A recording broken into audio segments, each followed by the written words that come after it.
Mild symptoms kasama po yung mga asymptomatic patients. JC, kamusta ang sitwasyon dyan?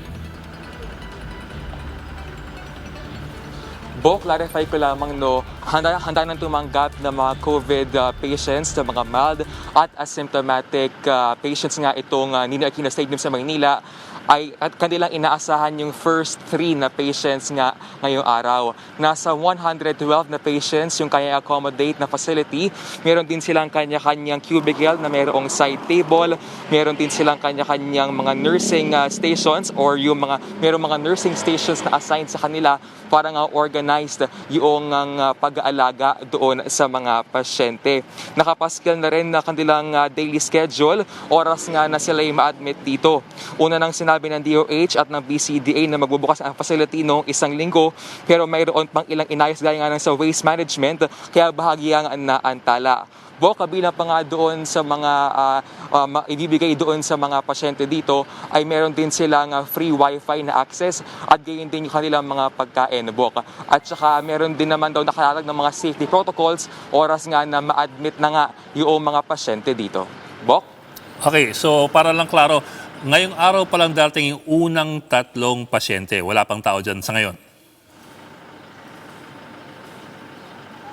Yes, ngayong hapon inaasahan na darating nga yung first 3 na COVID-positive patients dito nga sa NINOY AQUINO Stadium. Ang sinasabi ng DOH ay ang kanilang inaasahan talaga na last week ay mag-uumpisa na nga yung operations nito ng NINOY AQUINO Stadium, pero bahagyan na antala nga kasi meron pa sila ilang pinlansya, kabilang na nga dyan yung sa waste management. And apart from this, ay mag-i-inspection nga din yung mga otoridad dito sa World Trade Center and sa PICC na mag-serve din as the quarantine sites ng pamahalaan. Tapos kagaya ng sabi mo, ito ay para sa mga asymptomatic o walang sintomas na pasyente o kaya yung mga meron lamang mild symptoms. Pero paano yung protocol kung sakaling biglang lumala yung condition ng pasyente? Paano ang sistema dyan? Do they have something already in mind? Do they have something ready in terms of protocol? Ang sinasabi ng DOH doon sa kanilang mga nakakalipas na panayama, ang reason talaga nitong pagkatayo nga ng mga quarantine centers ay para nga ma-decongest yung mga ospital. Ibig sabihin yung mga ospital para lamang ito doon sa mga severe patients. Now, ang sinasabi ng DOH, oras na talaga lumala itong mga patients na ito ay ililipat naman sila doon sa mga ospital na meron ng mga facilities para nga, for example, yung mga need na i-intubate, doon sila i-cater. Okay. Siguro yung tanong ng maraming tao, lalo na yung publiko, kasi narinig, sa likod mo may mga dumadang sasakyan . So, number 1, is it a high traffic area ng mga tao at saka mga sasakyan? At number 2, may assurance ba yung DOH na walang problema in terms of transmission of infection from those inside to those outside?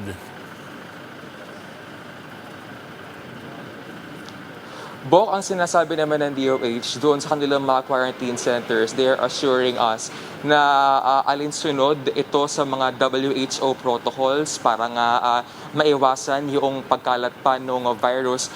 And dito naman, sa paligid naman dito sa Rizal Memorial Stadium, ay marisado naman siya ng mga pulis dahil nga may restricted access oras nga na ma-admit na nga yung mga pasyente dito. So yung mga tao sa paligid, huwag po kayo mag-alala dahil contained po yung lugar na yan at walang basa-basa makakalabas-masok dyan sa stadium. Tama? Yes, ganun na nga yung sinasabi ng DOH talagang para maiwasan yung pagkalat ng virus. Okay, sapat ba yung bilang ng mga health workers na mag-aasikaso sa mga pasyente at kompleto ba sila sa gamit? For example, yung mga PPEs? We have yet to ask the DOH on this, pero ang sinasabi nila nung una, ang mga magmamando nga dito sa Rizal Stadium ay yung mga medical staff mula sa AFP. Oras naman daw na mangailangan pa ng mga additional na medical staff, yun naman daw ay DOH ay handang mag-augment na kanilang pwersa. Okay, maraming salamat. JC Cosico, live mula sa NINOY AQUINO Stadium sa Pasay City. Pinagmamalaki ng gobyerno na umiiral na enhanced community quarantine para pigilan ng paglobo ng mga kaso ng COVID-19 sa bansa. Kung hindi daw dahil dito, aabot sa kalahating milyong Pilipino ang tatamaan ng coronavirus. Na ito po ang ulat ni Patricia Mangune. The government's chief implementer of the action plan against COVID-19, Carlito Galvez Jr., has nothing but praises for the enhanced community quarantine. Galvez says the ECQ, which has been extended until the end of the month, shows promising results. Kung hindi natin na isagawa ang ECQ, maaaring umabot tayo na higit na 140,000 to 550,000 cases mula Abril hanggang Hunyo ayon sa pag-aaral ng mga expert natin sa UP at sa international community. Galvez made this statement on Easter Sunday, just as the health department tallied the highest number of deaths in a single day. The 50 reported fatalities raised the death count to 297. At least 40 patients recovered from the disease on Sunday, bringing the total to 197. 220 more people fell ill on Sunday. The country now has a total of 4,648 coronavirus infections. The government is racing to open quarantine facilities after the surge in cases overwhelmed hospitals across the country.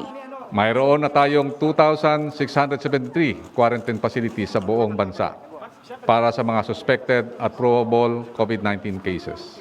Ang mga ito ay may total bed capacity na humigit kumulang na 165,756. Sa kasalukuyan ay mayroon tayong 645 probable COVID-19 cases at 900 suspected cases na ginagamot sa mga pasilidad na ito. Galvez says all stakeholders, including the public, must work to prevent what he describes as a second wave or surge in COVID cases. He adds that a so-called selective quarantine may be implemented if certain thresholds are met. That includes increased recovery rate, lower fatality rate, increased capacity of local health units, and mass testing. Yung datos at threshold na po ay magiging basihan upang maiwasan natin malaganap ang tinatawag nating second wave or pagtaas na naman ng new cases at saka cases ng death. Let us not waste our efforts and gains that we achieved during the past 3 under ECQ. Maaari po magkaroon ng selective quarantine kung magiging maayos po ang ating pagsunod sa ECQ. The WHO chief also warned that a resurgence of cases is likely if lockdowns are prematurely lifted. I know that some countries are already planning the transition out of stay-at-home restrictions. WHO wants to see restrictions lifted as much as anyone. At the same time, lifting restrictions too quickly could lead to a deadly resurgence. The way down can be as dangerous as the way up if not managed properly. The DOH targets to start mass testing for suspects and probable cases on Tuesday, April 14. Galvez says the priorities are NCR, Central Luzon, and Southern Luzon. So far, there are now 15 accredited COVID testing facilities in the country. For News 5, Patricia Mangune, we are One News. Binago na po ng Department of Health ang guidelines sa pagmamonitor ng mga kaso ng COVID-19 sa bansa. Sa bagong kategorya, hindi na po gagamitin ang mga terms na PUM or Persons Under Monitoring as well as yung PUI o yung mga Persons Under Investigation. Papalitan na po ito ng Suspect, Probable at Confirmed. Kailan mo ngayon masasabing suspected case ka? Meron po tayong 3 senaryo na ibinigay ng DOH. Una, bigla ka nagkasakit ng malubha sa baga na hindi matukoy ang dahilan. Pangalawang senaryo po, ikaw ay may lagnat at ubong may kasamang pranakit ng lalamunan. Tapos ikaw ay nanggaling sa lugar kung saan merong local transmission ng COVID-19 o hindi naman kaya nagkaroon ka ng close contact sa isang konfirmado o probable cause or case na 14 days bago ka nagkasakit. Suspected case din yung mga taong nilalagnat, inuubo at nahihirapang huminga tapos sila ay 60 years old or mas matanda pa o di kay merong iba pang sakit o karamdaman o may maselang pagbubuntis o kaya ay isang health worker. Magiging probable case ka naman kung ikaw ay suspect patient na nagpa-test na pero hindi pa tsak ang resulta o nagpa-test ka sa laboratoryong hindi accredited na COVID-19 facility. At yung huli po, magiging confirmed case ka lamang pag may sintomas man o wala kung siya ay nagpositibo sa coronavirus base po sa pagsusuri ng isang opisyal na COVID testing center. PV drivers are flocking to branches of Land Bank to receive the government's financial aid. Gerard de la Peña is on the ground along the elliptical road in Quezon City for more details. Gerard, kamusta ang sitwasyon dyan?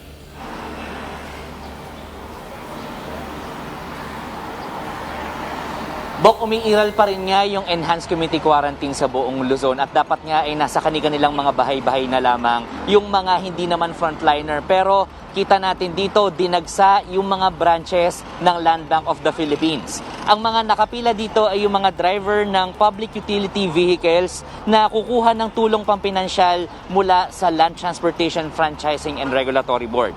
Nasa 5,000 pesos hanggang 8,000 pesos ang ibibigay na dole-out ng ahensya sa kada tsuper, depende sa kung saang probinsya sila nakatira.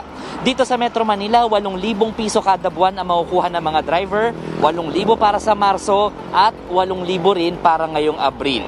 Ayon sa LTFRB, mahigit 4,000 drivers na ang nabigyan ng tulong. Target ito makapagbigay ng ayuda sa mahigit 200,000 driver sa buong bansa. Mag-iisang buwan ng suspendidong operasyon ng mga pampublikong sasakyan dahil nga sa Luzon-wide ECQ. Ayon sa ilang nakausap natin dito sa Quezon City, alas 5 pa lang ng umaga ay nakapila na sila dito. Dito sa branch ng Land Bank sa Elliptical Road sa tabi ng Department of Agriculture, umabot na ang pila sa may opisina ng DENR sa Visayas Avenue. Aabot lamang sa 10 ang pinapapasok sa loob ng branch na inaasikaso ng 2 teller. Kaya napakabagal ng usad ng pila. Tinitiis na lang nila ang init dahil hirap na raw silang pagkasyahin ang relief goods na ibinibigay ng mga LGU. Mga operator nag-aayos at nagsusumite ng mga pangalan ng mga driver na benepisyaryo. Nalalaman lang nila sa Facebook page ng LTFRB kung kasama na sila sa listahan at maaari na mag-claim sa kahit saang branches ng Land Bank. Bok, dahil nga sa init ay parang nakakalimutan na rin dito yung social distancing. Yung ibang mga nakapila dito ay sumisilong na lamang sa mga puno at sa mga poste. Meron namang mga pulis na nananaway dito, pero kung sa obserbasyon natin ay halos dikit-dikit pa rin yung mga nakapila dito sa Land Bank. Bok. Okay, Bok, para lang klaro, no? Lahat ng Land Bank branches ito, hindi lamang yung nasa elliptical, para hindi sila nagkukumpulan dyan.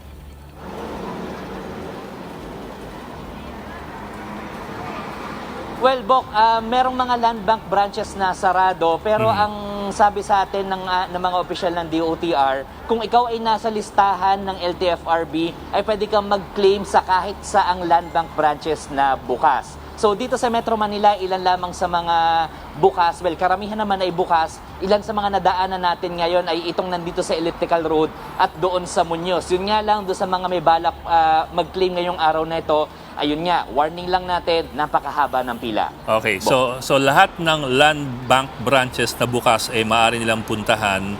At pangalawa, ngayong araw lang ba yan o pwede rin bukas o kamakalawa?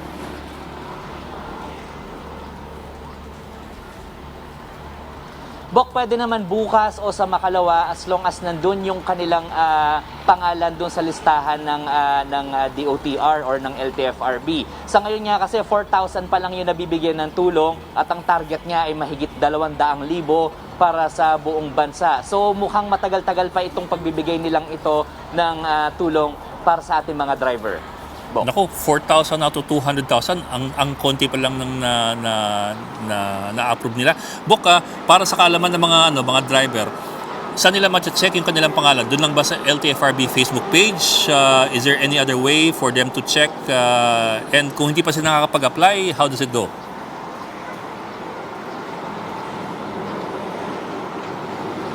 Ang application nito, Bok, sagutin ko muna yung tanong tungkol doon sa application. Ang nag-a-apply para sa mga drivers ay yung operator. At pangalawa naman, para malaman nila kung saan sila, kung saan nila makikita na nandun na sila sa listahan, ay doon nga lamang sa Facebook page ng LTFRB. Para sigurado, pwede rin nilang tanungin doon sa kanilang mga operator kung nakapagsumite na nga ba itong mga ito ng pangalan sa LTFRB. Okay, Bok. that's good to know. Bok, huling tanong. What do they need to bring pag pumila sila sa land bank? Would we know kung ano yung kailangan ng dokumento? Kasi baka mamaya pabalik-balik yung mga yan eh.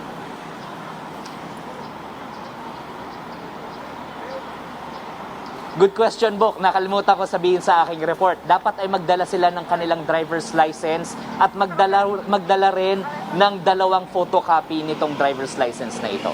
Bok. Ayun, okay. That's good for them to know. Okay, 2 photocopies ng iyong lisensya at yung original na lisensya para wala kayong hassle sa pagpila at pababalikin lang kayo. Maraming salamat, Jared de la Peña. Paalala po ng gobyerno, huwag basta-basta maniniwala sa mga nababasa sa internet tungkol sa sinasabing mga gamot laban sa COVID-19. Cabinet Secretary Carlo Nograles warns the public walang katiyakan kung tatalaba mga ito laban po doon sa virus. Nograles adds, do not experiment with these drugs o kaya naman gumawa ng sarili niyong kombinasyon lalo na kung hindi naman ito aprobado ng Food and Drug Administration o yung FDA o kaya ng Department of Health. Just last month, the FDA refuted the alleged cure that was circulating online using a combination of an anesthetic and a type of steroid. Sa ngayon po, wala pa pong aprobadong gamot o kaya bakuna laban po sa COVID-19. At bukas na po sisimula ng gobyerno ang mass testing para sa COVID-19. Makausap natin si Marcel Halili ng News 5 para sa iba pang detalye. Mase, let's talk about targets muna. Ano yung mga target ng gobyerno pagdating sa mass testing na sisimulan dapat bukas?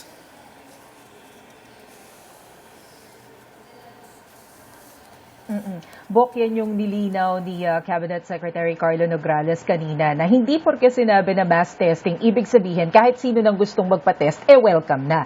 Meron pa rin daw talaga silang category na sinusunod or criteria na sinusunod bago ka makakuha ng test whether you're positive or negative sa COVID-19. Nandyan pa rin talaga yung mga merong severe symptoms, yung may mga karamdaman na existing, yung mga pregnant women, yung mga senior citizen. So ito pa rin yung kanilang priority. Hindi naman din talaga nababago yan. Ang sinasabi lang nila na mass testing dahil mas lalawak na yung kapasidad ng gobyerno pagkuha ng test whether positive or negative yung isang tao sa COVID-19. Dahil ang sinasabi nga ng Secretary Nograles kanina, sa ngayon nasa 15 na yung ating test lab na pwedeng magamit. And aside from that, meron pa raw tayong 28 institutions na ongoing yung pag-process sa Department of Health para makakuha na rin ng certificate na pwede na silang kumuha ng test whether COVID positive or negative yung isang pasyente. And aside from that, nasa 30 plus pa yung nagpahayag na rin ng interest na ma-qualify para nga dito sa pag-test sa COVID-19. Limited testing pa lang to doon sa mga dating PUI at PUM.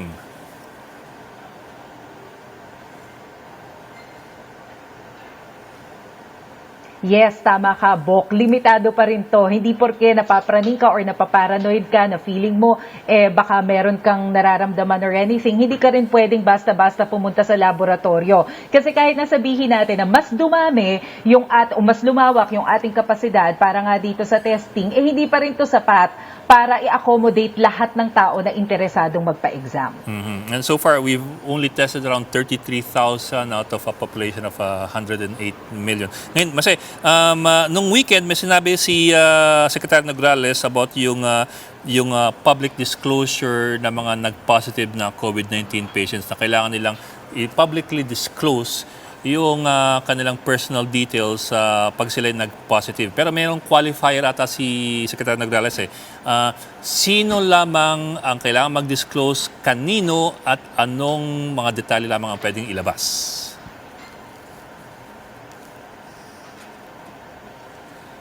Yes, Bok. Ang sinasabi ni Secretary Nograles kanina, hindi naman porke sinabi nila na i-disclose yung identity ng isang COVID positive patient o yung mga PUI o PUM, ibig sabihin na ipapangalandakan na nila ito sa publiko. Hindi naman daw gano'n ang ibig nilang sabihin. Ang ipinupunto lang daw nila, kailangan sabihin ng isang PUI, PUM or ng COVID positive patient sa DOH yung kanilang mga detalye para mas maging mabilis at effective yung contact tracing nila. And at the same time, syempre, kapag ibinigay nila yung detalye sa DOH, hindi rin nila inaalis talaga na ipapaalam ng DOH doon sa LGU yung mga detalye na ibinigay ng isang individual because this is very important para nga doon sa contact tracing. Pero ang ginagawa raw nila ngayon, syempre, may mga worry kasi na baka mamaya magkaroon ng discrimination. Meron na rin kasi na-experience yung ibang mga kababayan natin na healthcare workers tsaka yung mga COVID positive na patients na nadidiscriminate kapag nalalaman doon sa lugar nila na positibo pala sila. So ang sinasabi ni Secretary Nograles, sa ngayon, naglalatag ang Department of Health ng panuntunan kung paano mababalanse yung data privacy law at saka yung probisyon na nakasaad doon sa Republic Act 1133-2 na kailangang ipaalam sa publiko kapag meron kang mga nakakahawang sakit because national interest ito So considered ito as national interest itong kaso ng COVID-19. So ang gagawin daw ngayon, maglalatag sila ng patakaran, Department of Health ang mangunguna para maging malinaw yung panuntunan sa pagbalanse ng data privacy at saka nitong Republic Act na ito nang sa gayon yung hindi naman kailangang i-reveal na information hindi na kailangang isa publiko. So it's not really public disclosure, it's really disclosure to public officials.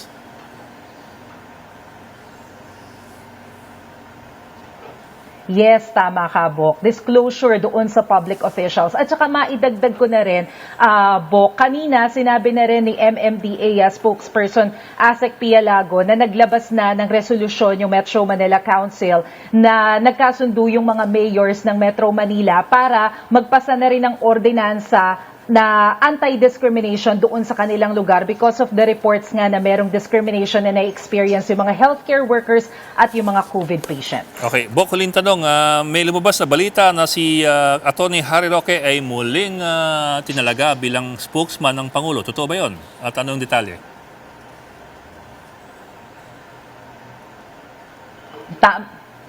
Tama ka, Bok. Ipinahayag yan ni Senator Bongo sa isang panayam kanina na si former Secretary Harry Roque balik sa kanyang posisyon bilang tagapagsalita nga ng Pangulo na kinumpirma naman ni Secretary Salvador Panelo sa isang text message sa atin kanina. Sinasabi nga niya na totoo yun, na balik na sa posisyon bilang presidential spokesperson si Harry Roque at sabi nga ni Atty. Harry Roque magsisimula siya ngayong hapon pagkagaling lamang daw niya doon sa aktibidad niya sa UPLB, didiretso na raw siya sa Malacanang para gampanan yung kanyang tungkulin. Pero si Secretary Panelo, mananatili pa rin naman sa gabinete ng Pangulo bilang Presidential Chief Legal Counsel. Okay, maraming salamat, Marisol Halili. And that's the latest on the enhanced and expanded community quarantine. For more updates, follow News 5, The Philippine Star, and Business World Online. I'm Ed Lingao. We are One News.